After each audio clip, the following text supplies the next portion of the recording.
Вчерашниот ден веројатно беше еден од најтешките денови од почетокот на епидемијата со ковид. За жал, веројатно вакви тешки денови ќе бидат пред нас и понатаму.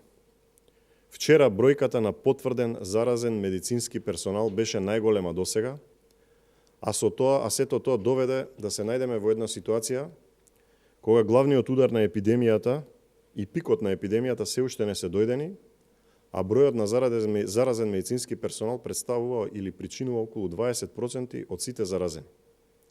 Ваквото сценарио никому не му одговара, но всушност тоа отсликува елементарната неподготвеност на системот, предводен од СДС, не само да одговори, туку и да ги заштити оние кои треба да ја водат борбата со епидемијата и оние кои се во првите редови.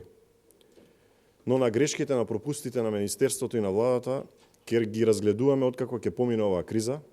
Сега ни е најважно здравјето на граѓаните, здравјето на оние кои се во првите борбени редови и се борат со короната и со ковид, а тоа се здравствените работници. Има бројни недостатоци во условите кои што институциите им ги овозможуваат на медицинските лица и заради тоа уште еднаш ќе апелираме за момент да се заборави голиот пиар и популизмот, да се спроведат следните мерки со цел да ги заштитиме медицинските лица и медицинските работници.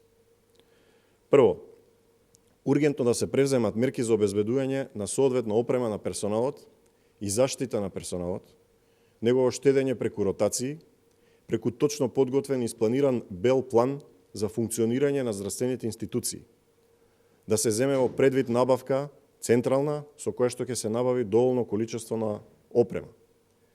Второ, да се почитуваат препораките на Светската здравствена организација, а тоа е да се тестираат што поголем број на граѓани, да се почитува мотото тестирај, тестирај, тестирај.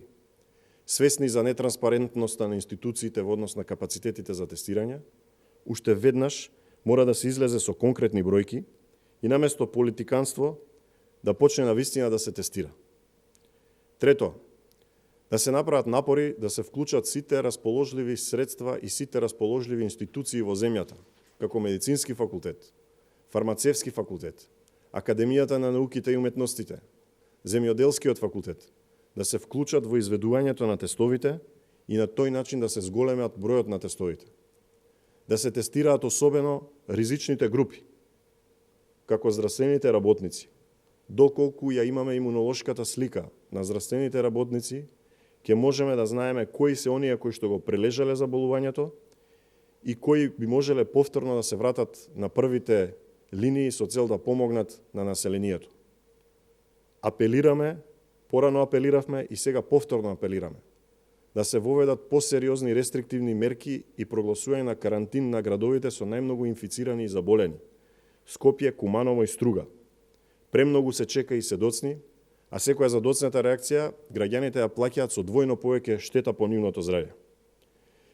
Регионите од каде што има најмногу починати се практично најзагрозени за понатамошно ширење на болеста. Повторно предлагаме подготовка на големите спортски објекти за згрижување на поголема група пациенти. Мораме да бидеме подготвени за борбата со овој вирус, да бидеме подготвени за борба со COVID-19, не да се сликаме само за гол популизам, додека не умираат луѓе за кои после смртта сме дознале дека причината била корона. Воедно, потенцираме и дека мора да се тргнат суетите настрана, да се продолжи со барање на меѓународна помош во опрема, материјали и експерти. И повеќе од потребно ни е меѓународна помош за да не биде подоцна доцна. Ви благодарам.